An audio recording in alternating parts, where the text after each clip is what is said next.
வணக்கம் டீச்சர்ஸ். இது ஸ்ரீ பாலாஜாவின் வந்து பிஇஓ ட்ரை பண்ண டீச்சர்ஸ் இருக்காங்க. இந்த பிஇஓ மட்டும் இல்லை, ஹெச்ஐடி அண்டு டிஎன்டெட் ட்ரை பண்ண டீச்சர்ஸுக்காக இது வந்து நம்ம பார்க்கக்கூடிய பிஇஓ சிலபஸ் லைனை பேஸ் பண்ணி கொடுத்துட்ருக்கோம். இது வந்து பார்த்திங்கன்னா 2ஆம் பாண்டியர்கள் இருந்து இன்றைக்கி நம்ம ஹிஸ்ட்ரி கிளாஸ் பார்க்க போகிறோம். 2ஆம் பாண்டிய பேரரசு அப்படிங்கிறது. சரி, இதுலேருந்து நம்ம என்னென்ன ஃபஸ்ட்டு கொண்டு போகிறோம்னா, அந்த தொடர்ச்சியாக அவங்க இல்லைனாலும் நவீன காலத்துக்கு முன்னாடி வரைக்குமே பார்த்திங்கன்னா இந்தியாவுடைய தென்பகுதியை ஆட்சி செஞ்சுட்டு வந்த அந்த மூவேந்தர் மரபுகளில் பாண்டியர்களும் ஒருவர். சேர சோழ பாண்டியர்கள் சொல்கிறோம்ல, அந்த மாதிரி இந்த பாண்டியர்களும் ஒருவர். அசோகர் தன்னுடைய கல்வெட்டுகள் கூட பார்த்திங்கன்னா சோழர், சேரர், பாண்டியர், சத்தியபுத்திரர் அப்படின்னு தென்னிந்தியாவுடைய ஆட்சியாளர்களை பற்றி அவர் சொல்லியிருக்கார் அசோகர். அதில் வந்து அசோகருடைய கல்வெட்டுகளுக்கு இங்கே இருக்கிறது எல்லாமே கீவேர்டுங்க. கீவேர்டுகள் வரிசையாக மனப்பாடம் பண்ணிட்டு வந்தீங்கன்னா போதும், ஈஸியாக நம்ம கொண்டு வந்துடலாம். சரி, இப்போ முத்து குளித்தல் தொழிலோடு சேர்ந்து வரலாற்று பூர்வமாக இணைஞ்ச கொற்கை பாண்டியருடைய இந்த தொடக்க கால தலைநகரமாகவும் இருந்தது. கொற்கை ஸ்டார்டிங்கில் அவங்களுடைய ஆரம்பத்தில் கொற்கைங்கிறது அவங்களுடைய தலைநகரம் இருந்துச்சு. பட் இப்போ வந்து பார்த்திங்கன்னா மதுரை தான் அப்படிங்குது. பிற்காலத்தில் வந்து மதுரை தான் அவங்களுடைய தலைநகரம், பாண்டியர்களுடைய தலைநகரம். அப்போது ஸ்டார்டிங்கில் வந்து பார்த்திங்கன்னா தலைநகரம் கொற்கை அப்படின்னு சொல்லிட்டு இருந்தது. சரிங்களா, பாண்டியருடைய தொடக்க கால தலைநகரம் கொற்கை. சரி, துறைமுகமாகவும் இருந்தது. சரி, துறைமுகத்துக்கு என்ன இவ்வளோ ஸ்பெஷல் சொல்கிறாங்க? ஒவ்வொரு ஆட்சி காலத்திலும் பார்த்திங்கன்னா அந்த துறைமுகம் அப்படிங்கிறது வந்து இங்கே இருக்கக்கூடிய பொருட்களை வெளிநாட்டுக்கு ஏற்றுமதி செய்யக்கூடிய ஒரு இடமாக இருந்ததுனால அது அந்த காலத்துலேருந்தே அந்த துறைமுகங்கள் இருந்துகிட்டு இருந்திருக்கு. ஏன் நம்ம சிந்து சமவெளி நாகரிக காலகட்டத்தில் இருந்திருக்கு. லோத்தல் குஜராத்தில் படிச்சிருப்போம் இல்லைங்களா? ஸோ நாமெல்லாம் என்ன அந்த காலத்திலேயே நம்ம வெளிநாடுகளுக்கு பிஸ்னஸ் பண்ணியிருக்கோம் அப்படின்ற ஒரு விஷயத்தை நம்ம தெரிஞ்சுக்கலாம். பிற்காலத்தில் அவங்க மதுரைக்கு இடம் பெயர்ந்தாங்க. அதை சுற்றி அந்த மதுரையை சுற்றி இருக்கக்கூடிய அந்த பகுதிகளையும் பாண்டியருடைய அந்த தொடக்க கால கல்வெட்டுகள் இருக்குது அப்படின்ற ஒரு விஷயத்தை நம்ம சொல்லப்படுது.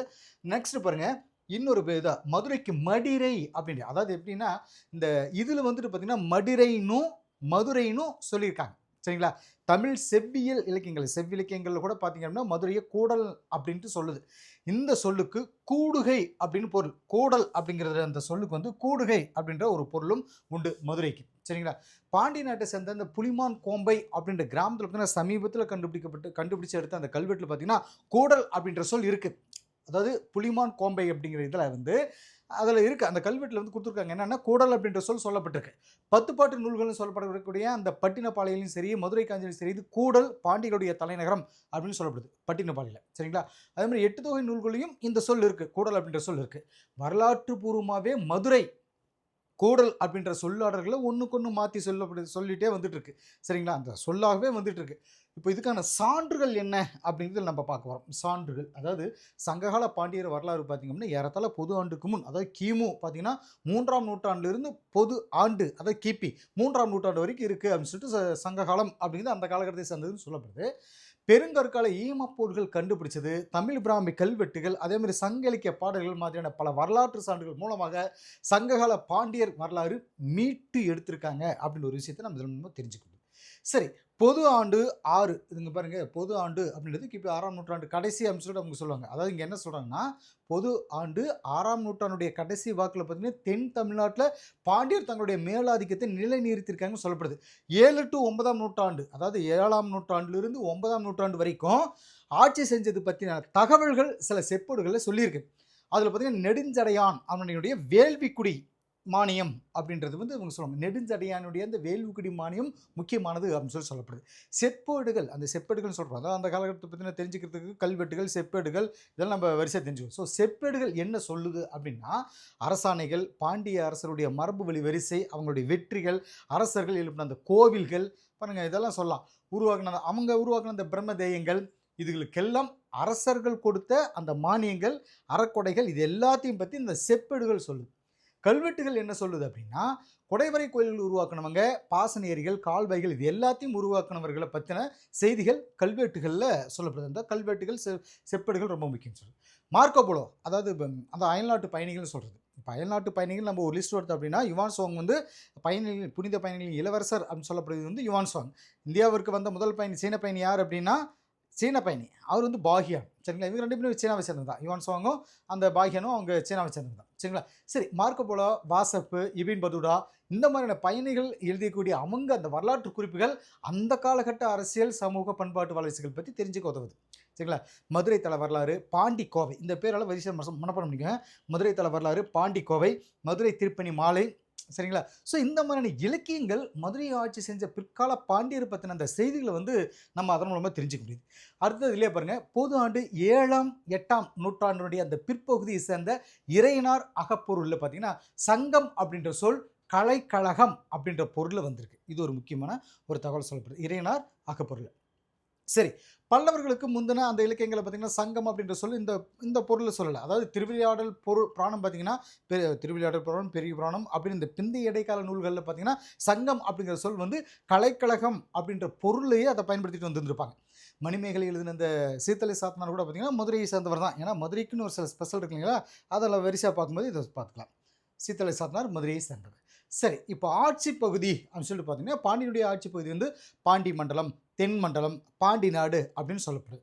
வைகை, தாமிரபரணி அப்படின்ற அந்த ஆறுகளால் வளம் பெறக்கூடிய சில பகுதிகளுடைய பெரும்பாலும் மேக்ஸிமம் பார்த்தீங்கன்னா எல்லாம் பாறைகளாலையும் குன்றுகளும் அதே மாதிரி மலைத்தொடர்களும் இருக்கக்கூடிய இந்த பகுதியாக பாண்டி நாடு இருந்தது அப்படின்னு சொல்லப்படுது. ஸோ அதனால் பாண்டி நாட்டின் இந்த ஆட்சி பகுதி அப்படின்னு சொல்லிட்டு பார்த்தோன்னா இது இருந்துச்சு. இன்னொன்று புதுக்கோட்டை வழியாக ஓடக்கூடிய அந்த வெள்ளாறு, புதுக்கோட்டை வழியாக ஓடக்கூடிய அந்த வெள்ளாறு பாண்டி நாட்டினுடைய வட எல்லை அப்படின்னு சொல்லப்படுது. அந்த வட எல்லை தென் எல்லைன்னு பார்த்தீங்கன்னா மேற்கு தொடர்ச்சி மலைகள் வந்து மேற்கு எல்லைன்னு சொல்கிறோம். வங்காள விரிகுடை இது வந்து பார்த்தீங்கன்னா கிழக்கு எல்லை அப்படின்னு சொல்லிட்டு சொல்கிறாங்க அந்த பாண்டியனுடைய ஆட்சி பகுதி. சரி, பாண்டியனுடைய மறுமலர்ச்சி அப்படின்ற ஒரு இதுலேருந்து நம்ம சொல்லி பார்ப்போம். ஏன்னா களப்பிரருடைய மறைவுக்கு அப்புறம் பார்த்தீங்கன்னா பாண்டியனுடைய என்ன சொல்கிறது மறு எழுச்சி வந்ததாக சொல்லப்படுது. ஒரு காலத்தில் மலைவாழ் பழங்குடிகளாக இருந்த களப்பிரர்கள் சீக்கிரமாகவே சமவெளியில் குடியேறினாங்க. மலைவாழ் மக்களாக இருந்தவங்க அவங்க புத்த சமண சமயங்களை ஆதரித்ததாக ஒரு தகவல் சொல்லப்படுது. களப்பிரர்களிட்டிருந்து பாண்டியர் பகுதியை கடுங்கோன் மீட்டதாக செப்பேடுகள் சொல்லப்படுது. கடுங்கோன் இதுதான் முக்கியம். இவர் தான் ரொம்ப முக்கியமான ஒரு ஆளாக இந்த இடத்துல சொல்லப்படுது, தெரிஞ்சுக்க முடியுது. அவரை தொடர்ந்து 2 அரசர்கள் அடுத்தடுத்து ஆட்சி செஞ்சுட்டு தான் வந்தாங்க. அவங்களில் சேந்தன் அப்படின்ற இவர் வந்து பார்த்திங்கன்னா இந்த சேந்தன் அப்படிங்கிற போர் முறையில் சிறந்தவராக இருந்திருக்காரு. சேரரை ஜெயிச்சதால் அவர் வானவன் அப்படின்ற பட்டம், வானவன் என்ற பட்டம் யாருக்குன்னா சேந்தன் அவர்களுக்கு வாங்கியிருக்கு. எதுக்காகனா இந்த சேரரை ஜெயிச்சதுனால. சரி அப்படின்னு செப்பேடுகள் சொல்லுது. அடுத்து வந்த தொடக்க கால பாண்டிய அரசர்களை சிறந்தவர்னு எடுத்துட்டோம் அப்படின்னா அந்த சொல்லப்படக்கூடிய அரிகேசரி மாரவர்மன் 624 to 674 வரைக்கும் பார்த்தீங்கன்னா அவர் சிறந்த அரசாக சொல்லப்படுது. இதில் பதவி ஏற்றிருப்பார் அப்படிங்கிறது இந்த எதிர் சொல்ல வைகை ஆற்றுப்பகுதி கல்வெட்டில் சொல்லுது இந்த மெசேஜை. இவர் முதலாம் மகேந்திரவர்மன் அதே மாதிரி முதலாம் நரசிம்மவர்மன் இந்த அரசருடைய சமகாலத்தை சேர்ந்தவர் அப்படின்னு சொல்லப்படுது. அவர் பார்த்தீங்கன்னா தமது காலத்தை சேர்ந்த சேர சோழ பல்லவ சிங்கள அரசர்களை வெற்றி கொண்டதாக, புரியுங்களா? ஸோ இது ரொம்ப முக்கியமானது. இவங்களெல்லாம் ஜெயிச்சதாக சொல்லப்படுது. கல்வெட்டு குறிப்புகளை செப்பேடுகளையும் சொல்லுது. சமணர்களை கல்வெட்டின கூன் பாண்டியன் தான் அரிகேசரி அப்படின்ற ஒரு தகவலும் சொல்லப்படுது. அரிகேசரி கூன் பாண்டியன் இந்த பாருங்க இந்த விஷயத்தை மேலே வச்சுக்கோங்க. சரி, இப்போ இதில் என்ன சமண இவர் நம்ம திருஞான சம்பந்தர் எங்கே வந்தார்? சமணம் டு என்ன சொல்கிறது சைவ மதம் எதுக்காக வந்தோன்னா சமணர்களை கழுவேட்டின கூன்பாடின்னு அரிகேசன்னு சொல்லப்படுது. இது ஒரு முக்கியமானது. சைவ துறவியான திருஞான சம்பந்தர் சம்பந்தர் அப்பர் வாகீசன் நம்ம அவர் சொல்கிற பாருங்க. அப்புறம் நம்பி இவங்கெல்லாம் பார்த்தீங்கன்னா நம்பின்னு யாருங்க சுந்தரர் சொல்கிறோம். ஸோ திருஞான சம்பந்தர், திருநாவுக்கரசர், இவர் நம்ம நம்பின்னு சொல்லக்கூடிய சுந்தரர். ஏன்னா இவங்க 3 பேர் தான் வந்துட்டு எழுதின அந்த திருமுறைகள் வந்து தேவாரம் நம்ம சொல்கிறோம் இல்லைங்களா. ஸோ அதுதான் அதனுடைய இவங்களுக்கு ஸ்பெஷல். ஸோ ஃபஸ்ட்டு வரக்கூடிய சைவ திருமுறைகள் வரக்கூடிய அந்த இதில் ஃபஸ்ட்டு வரவர் வந்து பார்த்திங்கன்னா 1, 2, 3 சைவ திருமுறை எழுதுனது திருஞான சம்பந்தர். ஸோ அந்த திருஞான சம்பந்தர் அரிகேசரி வந்து சமண மதத்திலிருந்து சைவ மதத்துக்கு மாற்றினார் அப்படின்ற ஒரு தகவலை நம்ம இதனமும் தெரிஞ்சுக்க முடியுது. அரிகேசரியை தொடர்ந்து கோச்சடையான் ரணதீரனும் அவருக்கு பின்னாடி மாரவர்மன் ராஜசம்மனும், அதாவது 730லேருந்து 765 வரைக்கும் மாரவன்ம ராஜசிம்மனும் இவங்களாம் வந்து ஆட்சி செஞ்சதாக ஒரு தகவல் உண்டு. அவங்களுக்கு அப்புறம் ஜதில பராதக நெடுஞ்செழியன் அதெல்லாம் முதலாம் வரகுணன் அவர் வந்து ஆட்சி பொறுப்பை ஏற்றுட்டாருன்னு சொல்லப்படுது. இவர் தான் வந்துட்டு புகழ்பெற்ற வேள்விகுடி நிலக்கொடை கொடுத்துருக்காரு அப்படின்னு ஒரு தகவல் சொல்லப்படுது. பாண்டிய அரச மரபில் மிக சிறந்தவர்னா இவர் தான் சொல்லலாம். இவர் வந்து பார்த்திங்கன்னா பல்லவர்களையும் அதே மாதிரி சேரர்களையும் வெற்றிகரமாக எதிர்கொண்டதாக ஒரு தகவல் சொல்லப்படுது. பாண்டிய அரச தஞ்சாவூர், திருச்சிராப்பள்ளி, அது சொல்லணும் திருச்சி, சேலம், கோயம்புத்தூர் அப்படின்னு சொல்லிட்டு இந்த பகுதிகளுக்கு விரிவுபடுத்தின பெருமை இவருக்கு சேரும். பல விஷ்ணு கோயில்களை வந்து இவர் கட்டியிருக்காரு. இந்த பெருமை இவருக்கு தான் உண்டு. இவருக்கு அடுத்து அரசரான சிறிமார சிறிவல்லபர் அப்படிங்கிறதா சிறிமார சிறிவல்லபர் அப்படின்னு பார்த்தீங்கன்னா 815 to 862 இலங்கைக்கு படையெடுத்து அங்கே தன்னுடைய அதிகாரத்தை நிலைநிறுத்தினதாக ஒரு தகவல் உண்டு. இருந்தாலும் பல்லவ மன்னன் 3ஆம் நந்திவர்மன் கிட்ட பார்த்தீங்கன்னா 848 3ஆம் நந்திவர்மன் இவர்கிட்ட வந்துட்டு தோற்றுருப்பார். சரிங்களா. அடுத்து தான் ஆட்சிக்கு வந்து பார்த்தீங்கன்னா இவருடைய காலகட்டம் அப்போ பார்த்தீங்கன்னா 3ஆம் நந்திவர்மன் 848 to 869 இந்த காலகட்டத்தில் சேர்ந்தவர். அடுத்து தான் ஆட்சிக்கு வந்தவர் 2ஆம் வரகுணன், அதாவது திரும்பியம் போரில் வந்து திரும்புறம்பியம் போரில் வந்துட்டு அபராஜித் பல்லவனால் கொல்லப்பட்டார். அபராஜித்துங்கிறது 885 to 903 சரிங்களா. அவரால் கொல்லப்பட்டுன்னு சொல்லப்படுது. இவருக்கு பின்னாடி ஆட்சிக்கு வந்த பராந்தக வீரநாராயணம், 2ஆம் ராஜசிம்மன் இவங்களால் என்ன சொல்கிறது முதலாம் பராந்தனுடைய தலைமையில் வந்தந்த சோழர்களுடைய அந்த எழுச்சிக்கு ஈடு கொடுக்க முடியலை அப்படின்ற ஒரு தகவலும் இதில் வரிசை சொல்லப்படுது. பராந்தக வீரராயன், 2ஆம் ராஜசிம்மன். சரி, முதலாம் பராந்தகன் கிட்ட தோத்து போன இரண்டாம் ராஜசிம்மன் பார்த்தீங்கன்னா 920 நாட்டை விட்டு ஓடிடுவார். சமணர்கள் கழுவேற்றப்பட்டார்கள் அப்படின்ற ஒரு செய்தியில் வந்து பார்த்தீங்கன்னா, கழுவேற்றப்பட்டவருடைய அந்த எண்ணிக்கை விவாதத்துக்கு உரியதாக இருந்தாலும் கூட, கழுவேற்றம் நடந்துச்சு அப்படின்ற ஒரு மெசேஜ் வந்து இதில் நம்ம அந்த செய்தியை மறுக்க முடியாதுன்னு மறுக்க முடியாது. மீண்டும் பாண்டிய எழுச்சி அப்படின்ற ஒரு டைட்டில் பார்த்தீங்கன்னா, ஒரு சில தகவல் பார்ப்போம். அதாவது 1190 டு கிபி 1190 டு 1310க்குள்ள இருக்கக்கூடிய இந்த காலகட்டம் தான் சொல்றது. மீண்டும் பாண்டிய எழுச்சி. அது 12ஆம் நூற்றாண்டுடைய கடைசி கால் பகுதியில் பார்த்தீங்கன்னா, ஆதிராஜேந்திரனுடைய மறைவுக்கு அப்புறம் சோழ அரசியலில் வெற்றிடம் வந்த நிலையில பாண்டிய பகுதியை நிர்வகித்த ஆளுநரும் அது என்ன சொல்றது நிர்வகித்த ஆளுநரும் வலுவில்லாமல் போனாங்க அப்படின்ற ஒரு தகவல் சொல்லுவாங்க. இதை சாதகமாக பயன்படுத்திக்கிட்ட பாண்டிய குடித்தலைமை என்ன பண்ணியிருப்பாங்கன்னா, அந்த குடித்தலைமை மன்னர்கள் வந்து தங்களை நிலைநிறுத்திக்கிறதுக்காக தங்களுடைய சுதந்திர ஆட்சியை நிறுவுறதுக்காக முயற்சி செஞ்சாங்கன்னு ஒரு தகவல் சொல்லப்படுது. இதில் பாருங்க, இரண்டாம் ராஜராஜ சோழனுடைய போர் செஞ்ச அவர் கூட போர் செஞ்ச சிறு வல்லப பாண்டியன் தன் மகனை போரில் பறி கொடுத்தாரு அப்படின்னு ஒரு மெசேஜ் தெரிய வருது. 5 பாண்டிய குறுநில மன்னர்கள் இந்த சூழலை பயன்படுத்திட்டு முதலாம் குலோத்துங்கனுடைய 1700 to 1120 போர் செஞ்சாங்க. குலோத்துங்கன் கூட போர் செஞ்சாங்க. போரில் அவங்களுக்கு தோல்வி தான் கிடைச்சது. 1190 பார்த்தீங்கன்னா, சடையவர்மன் சிறிவல்லபன் முதலாம் குலோத்துங்கனுடைய அதிகாரத்துக்கு கட்டுப்பட்டு பாண்டி நாட்டில் ஒரு ஆட்சியை ஆரம்பித்தார். சடையவர்மன் சிறுவல்லபன் பார்த்தீங்கன்னா, மதுரையில் நடந்த பட்டம் சூட்டு விழாவில் வந்து அரசராக முடி சூட்டிட்டு செங்கோல் ஏந்தி அரியணையில் உட்காந்ததாக ஒரு தகவல் சொல்லப்படுது. இந்த நிகழ்வோட நினைவாக சுந்தர சோழபுரம் அப்படின்ற வேளாண் குடியிருப்பு பகுதியை சுந்தர சோழ சதுர்வேதி மங்கலம் அப்படின்ற பேரை மாற்றி இறையிலியா கடவுளுக்கு கொடுக்கப்படுறதா இறைவிலியா பிராமணர்களுக்கு கொடுத்ததா ஒரு தகவல் இது உண்டு. ஸோ பிராமணர்களுக்கு அப்படின்ற சுந்தர சோழ சதுர்வேதி மங்கலம் பண்ணுது. சோழருடைய வீழ்ச்சிக்கு அப்புறம் பார்த்தீங்கன்னா, 13ஆம் நூற்றாண்டு வந்து பாண்டியர்கள் செல்வாக்குமிக்க அரச மரபுடனாக மாறினாங்க. மதுரை அவங்களுடைய தலைநகரமாக இருந்துச்சு. காயல் அவங்களுக்கான ஒரு பெரிய துறைமுகமாக இருந்துச்சு அப்படின்ற ஒரு மெசேஜை நம்ம இதில் பார்க்க முடியும். மதுரை, காயல் இந்த 2 பேரும் ரொம்ப முக்கியமானது.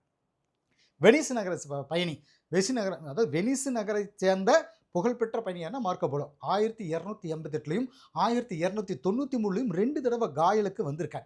அந்த சமயத்தில் பார்த்தீங்கன்னா, காயல் துறைமுகம் பார்த்தீங்கன்னா முழுசும் அரேபிய சீன கப்பல்கள் நிறைஞ்சு இருந்ததாக அவர் சொல்கிறார். காயல் நகரில் வணிக நடவடிக்கைகள் முழு வீச்சில் நடக்கிறதாகவும் மார்க்கோ போலோ அவருடைய பயண குறிப்பில் சொல்லிப்பார். பாண்டி நாட்டுக்கு வந்த வெனிஸ் நகர பயணி பார்த்தீங்கன்னா, இத்தாலி இருக்கிறது. மார்க்கோ போலோ நேர்மையான நிர்வாகத்துக்காகவும் வெளிநாட்டு வணிகர்களை சிறந்த முறையில் நடத்தியதாகவும் என்ன சொல்கிறது பாண்டிய அரசரை பற்றி அவர் பாராட்டியிருப்பார். உடன்கட்டை ஏறக்கூடிய அந்த வழக்கம் அரசர்கள் ஃபாலோ பண்ணிட்டு வந்ததாகவும் அந்த ஒரு தகவலையும் அவர் சொல்கிறார். பலதாரமான முறை இது எல்லாமே மார்க்கோ போலோடைய பயண குறிப்புகளில் பதிவு செய்யப்பட்டிருக்கு அப்படின்ற ஒரு தகவல் நம்ம படிக்கணும். அடுத்து சடையவர்மன் சுந்தரபாண்டியன். இவர்கிட்ட நம்ம என்னென்ன இப்போ தெரிஞ்சுக்கிறோம். நம்ம எக்ஸாம் பாண்டியர் பார்த்தீங்கன்னா, 2ஆம் பாண்டிய அரசுடைய சிறப்பான ஆட்சியாளர் சுந்தரபாண்டியன் தான். 1251 to 1268 தான். அவர் வந்து பார்த்தீங்கன்னா, தமிழ்நாடு பூராவும் தன்னுடைய ஆட்சிக்கு கீழே கொண்டுட்டு வந்ததோட மட்டும் இல்லாமல் ஆந்திராவில் இருக்கக்கூடிய நெல்லூர் வரைக்கும் தன்னுடைய அரசியல் அதிகாரத்தை செலுத்தினவர் அப்படின்ற ஒரு தகவல் சொல்லப்படுது. இவர் வந்து முதலாம் சடையவர்மன் சுந்தரபாண்டியன் அப்படின்னு சொல்லப்படுறார். சரி, அவருடைய ஆட்சி காலத்தில் தான் பாண்டிய அரசு ரொம்ப வலிமையாக இருந்துச்சு, வலிமையின் உச்சத்தில் இருந்ததாக ஒரு தகவல் சொல்லப்படுது. அதாவது அந்த சமயத்தில் வந்து ஹொய்சாளர்கள் அடக்கி வைக்கப்பட்டாங்க. அவங்க வந்து இங்கே போர் தொடுத்து வந்தாலும் அவங்களை தோற்கடிக்கிற ஒரு பெருமை இவருக்கு இருந்தது. பல கல்வெட்டுகளில் அவரை ரொம்பவே உயர்வாக சொல்லுது. சுந்தரபாண்டியன் சேர அரசனான மலைநாட்டு தலைவரை அடக்கி தனக்கு கப்பம் செலுத்த வச்சார். சோழருடைய வீழ்ச்சி மால்வா பகுதி மால்வா பகுதி ஆட்சி செஞ்சுட்டு இருந்தப்போ இருந்த அந்த போஜ அரசன் இருக்கார் பாருங்க. இந்த போஜ அரசனுடைய பேர் வந்து பார்த்தீங்கன்னா, வீர சோமேஸ்வரனை ஜெயிச்சு மால்வா அப்படிங்கிறத ஒரு மெயில் வச்சுக்கணும். மால்வா பகுதி போஜ அரசன் இதை இங்கே இருக்கிறவங்கள வீர சோமேஸ்வரன் சொல்லக்கூடியது. அதாவது போஜ அரசன் வீர சோமேஸ்வரனை ஜெயிச்சு மால்வா பகுதியை சூறையாடினார். அதே மாதிரி கடலூரை மையமாக வச்சு வட தமிழகத்தில் செல்வாக்கோட ஆட்சி செஞ்சுட்டு வந்த அந்த காடவர்களையும் அடக்கின சுந்தரபாண்டியன் அவங்களை கப்பம் செலுத்த வச்சார். இது ஒரு ஸ்பெஷல் அவருக்கு மேற்கு பகுதி இப்போ இருக்கக்கூடிய அந்த ஆற்காடு பகுதிக்கும் சேலத்துக்கு இடையில் இருக்கக்கூடிய இந்த பகுதியும் அவர் பிடிச்சதா ஒரு தகவல் சொல்லப்படுது. போரில் காஞ்சிபுரம் அரசனை கொன்னுட்டு அதையும் எடுத்துக்கிட்டாரு. கொல்லப்பட்ட காஞ்சிபுரம் அரசுடைய சகோதரர் பாண்டிய மன்னருக்கு அடிபணிஞ்சது மூலமாக காஞ்சிபுரம் ஆட்சியை கவனிச்சுக்கிட்டாரு அப்படின்ற ஒரு தகவல் உண்டு. அதே மாதிரி கப்பம் செலுத்தவும் சம்மதிச்சார். சரி, அவர் தனி ஒருத்தராக ஆட்சி செய்கிறதுக்கான அந்த வாய்ப்பு மறுக்கப்படுச்சு. நீ தனியாலாம் ஆட்சி பண்ண வேணாம், எங்கள் ஆளுங்க உங்க கூட இருப்பாங்கன்னா சுந்தரபாண்டியன். அதாவது சுந்தரபாண்டியன் தன்னுடைய தரப்பிற்குள் இருக்கக்கூடியவங்க விக்ரம பாண்டியன், வீரபாண்டியன் அப்படின்னு இந்த 2 பேரோட சேர்ந்து நீ ஆட்சி செய்ய சொன்னார். சரிங்களா, இது ஒரு முக்கியமான தகவல். வீரபாண்டியன் பார்த்தீங்கன்னா, ஈழம், கொங்கு, அதாவது சோழமண்டலம், சோழநாடு சொல்லக்கூடியது எல்லாத்தையும் ஜெயிச்சதாக சொல்லி ஒரு ஆவணம் இருக்குது. சரிங்களா, இதில் அடுத்ததாக பாருங்கள், மாரவர்மன் குலசேகரன். இவரை பற்றி நம்ம என்ன தெரிஞ்சு போகிறோம்ங்க. சுந்தரபாண்டியனுக்கு அப்புறம் மாரவர்மன் குலசேகரன் 40 வருஷம் பாண்டிய நாட்டை வெற்றிகரமாக ஆட்சி செஞ்சிருக்கார். அவருடைய ஆட்சியில் அமைதி, வளர்ச்சி இதெல்லாம் இருந்துச்சு. அதே மாதிரி பார்த்திங்கன்னா, அவர் வந்து 1268 அரியணை ஏறி 1312 வரைக்கும் ஆட்சி செஞ்சதாக ஒரு தகவல் உண்டு. அவருக்கு 2 பசங்க, மூத்தவர் சுந்தரபாண்டியன், இளையவர் வீரபாண்டியன். இங்கே தான் ஒரு முக்கியமான ட்விஸ்டே இங்கே இருக்குது. தென்னிந்தியாவின் மீது படையெடுத்து வந்த என்ன சொல்றது, வட இந்திய அரசர் யார் அப்படின்னா அது அலாவுதீன் கில்ஜி சொல்லுவாங்க. ஸோ அவருடைய படைத்தளபதி மாலிக் கபூர் இந்தியா மேலே படையெடுத்து வந்திருப்பார். ஸோ அந்த வட இந்திய மக்கள் வந்து நம்ம இந்த பகுதி, இந்த பக்கம் என்ன சொல்கிறது, தென்னிந்திய பக்கம் அவங்க இது வரைக்கும் எந்த ஒரு அரசனும் படையெடுத்துட்டு வந்ததா இல்லை. பட் இவங்க தான் முறையாக படையெடுத்துட்டு வராங்க. இதுக்கு காரணமாக இருந்தவங்க இந்த சுந்தரபாண்டியன் தான். இவருடைய பசங்க தான் இவர் சொல்லுது. இவருக்கு 2 பசங்க, மூத்தவர் சுந்தரபாண்டியன், இன்னொருத்தர் இளையவர் வீரபாண்டியன். 1302 இளைய மகன் வீரபாண்டியனுக்கு இளவரசராக அவர் பட்டம் சூட்டினார் இவர். இதனால் கோபமடைஞ்ச மூத்த மகன் சுந்தரபாண்டியன் தன்னுடைய தந்தையை கொன்னுட்டு ஆட்சியை பிடிச்சார். சுந்தரபாண்டியன் டெல்லிக்கு தப்பிச்சு போயிட்டு, அதுக்கப்புறம் இந்த வீரபாண்டியன்களை இவர் ரவுண்ட் அப் சுற்று போட்டதும் உடனே சுந்தரபாண்டியன் அங்கேருந்து தப்பிச்சு போய் டெல்லிக்கு தப்பிச்சு போயிட்டு அங்கே அலாவுதீன் கில்ஜி கிட்ட வந்து அடைக்கலமானார். இந்த நிகழ்வுகளில் தான் மாலிக் கபூர் தமிழ்நாடு மேலே படையெடுத்து வந்தார் அப்படின்னு சொல்லிட்டு இவர் போய் ரெக்வஸ்ட் பண்ணுறது கேட்டதுனால. இப்போ மாலிக் கபூருடைய படையெடுப்பை பற்றி பார்ப்போம். மாலிக் கபூர் வரான்னு தெரிஞ்சதுமே இங்கே மேக்ஸிமம் பேர் எல்லாம் கிளம்பிட்டாங்க, ஓடி போயிட்டாங்க. இப்போ இதில் என்ன சொல்கிறாங்கன்னா, மாலிக் கபூர் 1311 மதுரைக்கு வந்து அவர் வந்து சேர்றப்போ அங்கே யாருமே இல்லை. வீரபாண்டியன் ஏற்கனவே தப்பிச்சு போயிருந்தார். இந்த மதுரை படையெடுப்பு பற்றி அலாவுதீன் கில்ஜியுடைய அந்த அரசவை கவிஞர் அமீர் குஸ்ரு என்ன சொல்லியிருப்பார் அப்படின்னா, அவருடைய கணிப்பின்படி அங்கிருந்து 512 யானைகள், 5000 குதிரைகள், 500 மூட்டைகளில் வைரம், முத்து, மரகதம், மாணிக்க நகைகள், பாருங்கள் எவ்வளோன்னு, இதெல்லாம் மாலிக் கபூர் எடுத்துகிட்டு போனதாக அவர் சொல்லப்படுறாரு. ஆனால் அமீர் குஸ்ரு வந்து எதையும் கொஞ்சம் மிகைப்படுத்தி எழுதக்கூடியவர் தான். இருந்தாலும் சொக்கநாதர் கோவிலை இடித்து ஏராளமான விலை மதிக்க முடியாத பொருள்களை மாலிக் கபூர் எடுத்துகிட்டு போனார் அப்படிங்கிறது உண்மைதான். அதில் எந்த ஒரு மாற்றம் கிடையாது. இந்த செல்வத்தை பயன்படுத்தி தான் அலாவுதீன் கில்ஜி என்ன பண்ணால் தன்னுடைய எதிரிகளை தன் பக்கம் ஈர்த்து தன்னுடைய பலத்தை மேலும் அதிகரிச்சிட்டாரு அப்படின்னு ஒரு தகவலை நம்ம பார்க்க முடியுது. மாலிக் கபூருடைய படையெடுப்புக்கு அப்புறம் பாண்டிய அரசுடைய ஆட்சி பொறுப்பை பாண்டிய அரச குடும்ப உறுப்பினர்களால் தனித்தனியாக பிரித்து எடுத்துக்கிட்டாங்க. அவங்க தனித்தனியாக ஆட்சி பண்ண ஆரம்பிச்சிட்டாங்க. மதுரையில் தில்லி சுல்தானிய அரசுக்கு கட்டுப்பட்ட ஒரு அரசு உருவாகிச்சு. இது 1335 வரைக்கும் தான் நீடித்தது. மதுரையை ஆட்சி செஞ்ச ஆளுநர் ஜலாலுதீன் அஷன் ஷா டெல்லி சுல்தானுக்கு கட்டுப்படாமல் 1335 மதுரை அரசராக தன்னை அறிச்சிருவார். ஸோ இது வரைக்கும் நம்ம அந்த மாலிக் கபூர் உள்ளுக்குள்ளே வர்ற வரைக்கும் நம்ம அதை தெரிஞ்சிட்டோம். நெக்ஸ்ட்டு அரசு, அந்த பாண்டியர்களுடைய அரசு எப்படி இருந்தது அப்படின்னு சொல்லி பார்த்தீங்கன்னா, பாண்டிய அரசர்கள் தொடர்ந்து மதுரையே தங்களுடைய தலைநகரமாக வச்சுக்கிட்டாங்க. மதுரை நகரமானது பார்த்திங்கன்னா கூடல் அப்படின்னும் தமிழ் கெழு கூடல் அப்படின்னு சொல்லப்படுது. சரிங்களா, மதுரைக்கு. சரி, பாண்டிய அரசர்களை கூடல் கோன், கூடல் நகர் காவலன், அதான் அந்த அரசர்களை எல்லாம் மதுரபுர பரமேஸ்வரன் அப்படின்னு புகழ்ந்து பேசுறது மரபாக இருந்துச்சு. தொடக்க காலத்தில் பார்த்திங்கன்னா பாண்டியர்களுடைய அந்த பட்டங்கள் பார்த்திங்கன்னா பாண்டிய அதியரசன், இதில் வரிசை இருக்கும் பாருங்க, பாண்டிய அதியரசன் இங்கே இருக்கிறது, பாண்டிய மகராசன், மன்னர் மன்னன், அவனிபசேகரன், ஏகவரன், சகல புவன சக்கரவர்த்தி, இப்படியாக அவருடைய ஸ்டார்டிங் காலகட்டத்தில் அவங்களுடைய பட்டங்கள் இருந்தது. பிற்காலத்தில் இருந்த அந்த பாண்டியர்களுக்கான சமஸ்கிருத பட்டங்கள், சமஸ்கிருதத்தில் வந்த பட்டங்கள் பாருங்கள், கோதண்டராமன், புரியுங்களா, கோலாகலன், புவனேக வீரன், அதே மாதிரி கலியுகராமன், இதெல்லாம் வந்து அவர்களுடைய பட்டங்கள் அப்படின்னு சொல்கிறது. தூய தமிழில் அவர்களுக்கு பாண்டிய மன்னர்களுக்கு கொடுக்கப்பட்ட பட்டங்கள் பார்த்தீங்கன்னா செம்பியன், வானவன், தென்னவன், இதெல்லாம் வந்து அவங்களுடைய தூய தமிழில் கொடுக்கப்பட்டது.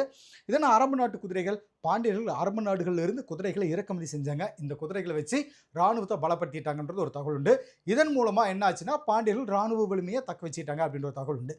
அரண்மனையும் அரியணையும் அப்படின்ட்டு ஒரு தலைப்பில் பாருங்கள், ரொம்ப முக்கியமான ஒரு தகவலை சொல்லப்படுது. இது எக்ஸாம் பாயிண்ட் ஆஃப் வியூவில் வரக்கூடிய ஒரு முக்கியமான விஷயம் என்னன்னா, பாண்டியர் அரண்மனையை திருமாளிகை, மணபரணன் திருமாளிகை அப்படின்னு சொல்லப்படுது. சரி, அரசர்கள் பார்த்திங்கன்னா ஒரு நீளமான, அதாவது ஒன்றுக்கும் அதிகமான ஆட்கள் உட்கார்ற மாதிரி இருக்கக்கூடிய ஒரு அரியணை, அதில் உட்காரத்துக்கு வசதி இருக்கக்கூடிய அரியணையில் உட்காந்துட்டு நிர்வாகம் செஞ்சாங்க. குறுநில மன்னர்கள் மேலே அரசர்களோட அந்த சட்டப்பூர்வ ஆளுமையை, நான் பெரிய ஆள் நீ சின்ன ஆள் அப்படின்னு அதை காட்டுற மாதிரி ஒரு ஆளுமையை காட்டுற விதத்தில் அரியணைகளுக்கு பேர் வைக்கிற வழக்கம் இருந்துச்சு. குறுநில மன்னர்கள் வந்தோன்னா அந்த அரியணையில் உட்காருவாங்க. அவர்களுக்கு தனியாக ஒரு அரியணை போட்டு அதுக்கு ஒரு பேர் வச்சுருப்பாங்க ஒவ்வொரு அரியணைக்கும். அந்த மாதிரி அரியணையுடைய பேர் பார்த்திங்கன்னா முன்னைய தரையன், பாண்டிய தரையன், கலிங்க தரையன் அப்படின்னு இதெல்லாம் அந்த குறுநில மன்னர்களுக்கு கொடுக்கப்பட்ட அந்த பட்டங்கள் அப்படின்னு சொல்லிட்டு ஒரு சில ஸ்பெஷல்கள்லாம் இதில் இருக்கும். இதில் வரிசை ஒவ்வொன்று வந்துடலாம். அரசர்கள் அரியணைகளில் இருந்த அந்த அதன்படி தான் அவங்க என்ன சொன்னால் அரச கட்டளைகள் வந்து அந்த அரியணையில் உட்காந்துட்டு வாய் வழியே சொல்லக்கூடிய அந்த அரச கட்டளைகள் தான் என்ன சொல்கிறது அவங்க வந்து ஃபாலோ பண்ணிட்டு வந்தாங்க. அதுக்கு பேர் என்னென்னா திருமந்திர ஓலை அப்படின்றது ஒரு முக்கியமான தகவலாக சொல்லப்படுது. திருமந்திர ஓலை இங்கே இருக்குது பாருங்கள், இந்த பேரை நல்லா மைண்டில் வச்சுக்கோங்க. இப்போ எப்படி நம்ம பாகுபலி படத்தில் அந்த சிவகாமி தேவி அந்த அரசி வந்து என்னுடைய இதுவே என் கட்டளை, கட்டளை என் சாசனம் சொல்கிறாங்க பாருங்கள். ஸோ வாய்மொழியே சொல்லக்கூடிய அந்த கட்டளைக்கு பேர் என்னன்னா திருமந்திர ஓலை அப்படின்னு சொல்லப்படுது. சரி, இப்போ அரசு அதிகாரிகள் அவங்களுக்கெல்லாம் ஒவ்வொரு பேர் கொடுத்துருப்பாங்க. என்ன அப்படின்னா, அதிகாரிகள் குழு அரச கட்டளைகளை நிறைவேற்றிச்சு. அதாவது முதன்மை அமைச்சர் வந்து உத்தர மந்திரி அப்படின்னு சொல்றது. முதன்மை அமைச்சர் இதெல்லாம் பொறுத்துகளை கேட்பாங்க. அது கொஞ்சம் ரொம்ப முக்கியமானது. அப்புறம் பாருங்க, மாணிக்க வாசகர், குலச்சரியார், மாறன்கனி அப்படின்னு சொல்லக்கூடிய மாறன்கரி அப்படின்ற ஆளுமைகள் அந்த மாதிரி பெரிய பெரிய மக்கள்லாம் பாண்டிய அமைச்சர்களை அந்த அமைச்சரவைகளில் இருந்திருக்காங்க அப்படின்ற ஒரு தகவல் சொல்லப்படுது. அரச தலைமைச் செயலகம் பார்த்தீங்கன்னா எழுத்து மண்டபம் அப்படின்னு சொல்லப்படுது. அகப்பரிவார முதலிகள் அப்படின்றவங்க பார்த்தீங்கன்னா அரசுடைய தனிப்பட்ட உதவியாளர்களாக இருந்தாங்க. இதெல்லாம் ரொம்ப முக்கியம். இதெல்லாம் எக்ஸாம் பாயிண்ட் ஆஃப் வியூவில் கேட்கக்கூடிய கொஸ்டின்ஸ். அதே மாதிரி பாருங்க, மாறன் எயினன், சதன் கணபதி, ஏனாதி சதன், திரிதரன், மூர்த்தி எயினன் இந்த மாதிரி உயர்ந்த மதிப்புக்குரிய அரசு பதவிகளும் இருந்துச்சுன்னு ஒரு தகவல் சொல்லப்படுது. படைத்தளபதிகளுக்கு ஒரு பேர் சொல்லப்படுது. படைத்தளபதிகளுக்கு என்ன அப்படின்னா பள்ளிவேலன், அது மாதிரி பராந்தகன் பள்ளிவேலன், மாறன் ஆதித்தன், தென்னவன் தமிழவேல் அப்படின்ற இந்த மாதிரியான பட்டங்கள் சூட்டப்பட்டிருந்தது. இப்போ இதில் அடிஷ்னலாக ஒரு சில விஷயங்கள் பார்ப்போம். அதாவது அரசியல் பிரிவுகள் அப்படின்னு சொல்லிட்டு ஒரு தகவல் இருந்தது. என்ன அப்படின்னா, அரசியல் பிரிவுகள் பார்த்திங்கன்னா பாண்டிய மண்டலம் அப்படிங்கிறது பல வளநாடுகள் கொண்டது. பல வளநாடுகள் அது கீழே இருக்கக்கூடிய பகுதி. இது எப்படின்னு பார்த்தீங்கன்னா, இந்தியா அதில் பல மாநிலங்கள் இருக்குது. அதில் ஒன்று தமிழ்நாடு. தமிழ்நாட்டில் பல மாவட்டங்கள் இருக்குது. அதில் வந்து நம்ம இப்போ இருக்கக்கூடிய ஒவ்வொரு மாவட்டங்களும் வரிசை சொல்கிறோம். அந்த மாதிரி பாண்டிய மண்டலம் பல வளநாடுகள். ஒரு வளநாடு அப்படிங்கிறது பல நாடுகளாகவும் கூற்றங்களாகவும் இருக்கும். சரிங்களா? ஸோ இந்த மாதிரி பிரிச்சிருப்பாங்க ஆட்சி பண்ணுறதுக்கு தகுந்த மாதிரி. நாடு, கூற்றம் இதெல்லாம் பார்த்தீங்கன்னா மங்கலம், நகரம், ஊர், குடி அப்படின்னு அந்த குடியிருப்புகள் கொண்டதாக இருந்துச்சுன்னு சொல்லப்படுது. பாண்டிய மண்டலத்தில் பார்த்தீங்கன்னா குளக்கீழ் அப்படின்ற ஒரு பேர், இந்த இதை மெயில் வச்சுக்கோங்க. குளக்கீழ் அப்படின்ற ஒரு தனி சிறப்பான அரசியல் பிரிவு இருந்ததாக சொல்லப்படுது. பாசன ஏரிக்கு கீழே இருக்கக்கூடிய பகுதி அப்படிங்கிறது இதனுடைய பொருள் அப்படின்றது எடுத்துக்கலாம். இப்போ எடுத்துக்காட்டுக்கு பார்த்தீங்கன்னா மதுரை நகரம் வந்து மடக்குளக்கீழ் மதுரை அப்படின்னு அந்த கல்வெட்டுகளில் சொல்லப்பட்டிருக்கு. ஸோ வேளாண்மையினுடைய தன்மைகளை மதிப்பீடு செஞ்சு வரிகளை விதிக்கிறது என்ன சொல்கிறது நாட்டாரோட வேலை. நில அளவீடுகள் செய்கிறப்ப 14-24 அடி நீளம் இருக்கக்கூடிய கழிகளை பயன்படுத்தினதா ஒரு தகவல் சொல்லப்படுது. கழிகள் அப்படின்ற ஒரு பேர் அதுலேருந்து வந்தது. அப்புறம் அதை கொடையாகவும் கொடுத்தாங்க. சாலபோகம் அப்படிங்கிறது அந்த சாலபோகம் நிலம் அப்படிங்கிறது பிராமணர்களுக்கு ஒதுக்குனாங்க. சரிங்களா? இப்போ பாருங்கள், இது வந்து ஒரு முக்கியமானது. இது வரிசை தட்டார்காணி, சாலபோகம் இது ஏற்கனவே எக்ஸாமில் கேட்டது. ஸோ அடுத்த ஒரு எக்ஸாம்பிள் கேட்க வாய்ப்பு இருக்குது. பிராமணர்களுக்கு நிலமாக இது சொன்னது கொடுத்தது வந்து சாலபோக நிலம் அப்படிங்கிறது. இரும்பு உலோக வேலை செய்கிறவங்களுக்கு ஒதுக்குன நிலம் வந்து தட்டார்காணி அப்படின்றது சொல்லப்படுது. மர வேலை தெரிஞ்சவங்க, அந்த மர வேலை செய்கிறவங்களுக்கு வந்து தச்சர் மானியம். சரிங்களா? மர வேலையை செஞ்சவங்களுக்கு ஒதுக்குன நிலம் வந்து தச்சர் மானியம் அப்படின்னு சொல்லப்படுது. கல்வி கற்பிக்கக்கூடிய அந்த பிராமண குழுவுக்கு கொடுத்த நிலம் பேர் பட்ட விருத்தி. சரிங்களா? இது பொறுத்துகளை கேட்பாங்க, ரொம்ப நல்லா மைண்டில் வச்சுக்கோங்க. நிர்வாகமும் சமயமும் அப்படிங்கிறது பார்த்தீங்கன்னா 7லிருந்து 9ஆம் நூற்றாண்டு வரைக்கும் பார்த்தீங்கன்னா 800 சேர்ந்த, அதாவது கிபி 800 சேர்ந்த மானூர், திருநெல்வேலி மாவட்டம் கல்வெட்டு, மானூர் கல்வெட்டு கிராம நிர்வாகத்தை பற்றின செய்திகளை வந்து சொல்லுது அப்படின்னு ஒரு தகவல் நம்ம தெரிஞ்சுக்கலாம். பாண்டியர் கிராம நிர்வாகம், கிராம சபைகள், குழுக்கள் அப்படின்னு சோழர் ஆட்சியுடைய அந்த உள்ளாட்சி முறையில் எந்த மாதிரி இருந்துச்சோ அதே மெத்தட் அவங்களும் ஃபாலோ பண்ணியிருக்காங்க. குடிமை அதிகாரங்கள், அதே மாதிரி இராணுவ அதிகாரங்கள் ஒரே ஆள்கிட்ட மட்டுமே இருந்துச்சுன்னு சொல்லப்படுது. இந்த காலகட்டத்தை சேர்ந்த பாண்டிய அரசுகள் தமிழ், சமஸ்கிருதம் அப்படின்னு இந்த மொழிகளையும் ஆதரித்ததாக ஒரு தகவல் சொல்லப்படுது. இந்த காலகட்டம் கடுமையான மத மோதல்கள் நடந்த காலகட்டம் அப்படின்னு சொல்லப்படுது. இதெல்லாம் ஒரு முக்கியமான தகவல்கள். பொருளாதாரம், சமூகம் இதை பற்றி நம்ம என்ன தெரிஞ்சுக்கிறோம் அப்படின்னா, மங்கலம், சதுர்வேதி மங்கலம் எதுக்காக சொல்லப்போனால் அரசர்களும் குறுநில மன்னர்களும் பாசன வசதிகளுடன் கூடிய குடியிருப்புகளை வந்து உருவாக்கி அதுக்கு மங்கலம், சதுர்வேதி மங்கலம் அப்படின்னு பேர் வச்சு பிராமணர்களுக்கு கொடுத்தாங்க. இந்த குடியிருப்புகளுக்கு அரசருடைய பேரும் கடவுளுடைய பேரும் வச்சாங்க. பேர் வைக்கிறதுங்க. அப்புறம் செல்வாக்குமிக்க பிராமணர்கள் என்ன சொல்லுங்கன்னா பிரம்மாதிராஜன், பிரம்மராஜ்யன் அப்படின்ற அந்த பெரிய பெரிய தகுதியில் இருக்கக்கூடிய பட்டங்களோட அந்த பிராமணர்கள் இருந்தாங்க அப்படின்ற ஒரு தகவல் நம்ம தெரிஞ்சுக்க முடியுது. வணிகம் இது வந்து நம்ம என்ன தெரிஞ்சுக்க போகிறோம்னா மாலிகபுரிலிருந்து ஆரம்பிப்போம். அதாவது இஸ்லாமியர்களை தமிழ்நாட்டுக்குள்ளே முதல்ல வரவழைச்சது யாருன்னா மாலிகபுரியுடைய படையெடுப்பு மட்டும் இல்லைங்க. 7ஆம் நூற்றாண்டிலே தென்னிந்தியாவுடைய மேற்கு கடற்கரை அரபு குடியிருப்புகள் வந்துருச்சு. இது மூலமாக தங்களுடைய வாணிகத்தை, அந்த பிஸ்னஸை கிழக்கு கடற்கரையில் இருந்த தமிழர்களுடைய சேர்ந்து விரிவாக ஏற்படுத்திட்டாங்கன்னு ஒரு தகவல் சொல்லுது. இது காரணமாக கிழக்கு கடற்கரையில் இருந்த அந்த அரசுகள் இந்த அரபு வணிகர்கள் மேலே ரொம்பவே தாராளமான கொள்கையில் வந்து என்ன சொல்கிறது தாளத்தை ஆதரவு கொடுத்துட்டு இருந்ததா ஒரு தகவல் சொல்கிறது. இதனால் அந்த வணிகர்களுக்கு துறைமுக கட்டணங்கள், சொங்க வரி இதுகளிலிருந்து விலக்கு கொடுத்துட்டு இருந்தாங்க. இதெல்லாம் அவங்களுக்கு கிடையாது. காயல் துறைமுக நகரில் அரபு தலைவன் மாலிக் இஸ்லாம் ஜமாலுதீன் இந்த பேர் நல்லா மைண்ட் வச்சுங்க அப்படிங்கிற ஒரு முகவர் ஆரம்பித்தாங்க. அதாவது இந்த ஒரு நிறுவனம் பாண்டியருக்கு குதிரைகளை இறக்குமதி செய்கிற வேலையை செஞ்சுட்டு வந்தது. சரிங்களா? அப்போ அரபு குதிரையை தான் நம்ம பாண்டியர்கள் பயன்படுத்தி இருந்திருக்காங்க ஒரு விஷயத்தை மைண்ட் வச்சுக்கோங்க.